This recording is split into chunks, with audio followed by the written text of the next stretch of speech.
বয়স কত? 25 বলো। 25।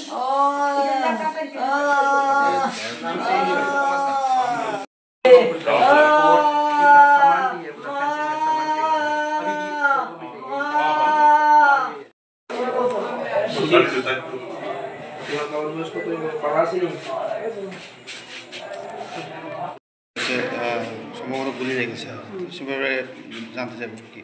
বিএসএফ একটা পেশেন্ট নিয়ে এসছে। হ্যাঁ, পেশেন্টের নাম আকাশ দাস, 25 বছর। তো ইন্ট্রা অ্যাবডোমিনাল বুলেট ইনজুরি নিয়ে এসছে। পেশেন্টের নাম কি? আকাশ দাস।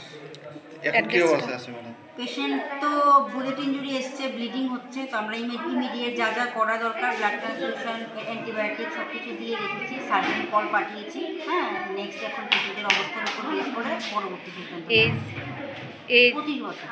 ম্যাডাম, বুলেট কি ভেতরে আছে নাকি বেরিয়ে গেছে? এটা তো অ্যাবডোমেন খোলার পর বোঝা যাবে, বাইরে বোঝা যাচ্ছে। রেফার করার মতো অবস্থা না এমনিতে? সম্ভবত রেফার করতে লাগবে। আমরা সার্জন কল পাঠিয়েছি, সার্জন এসে বাকিটা সিদ্ধান্ত নেবে।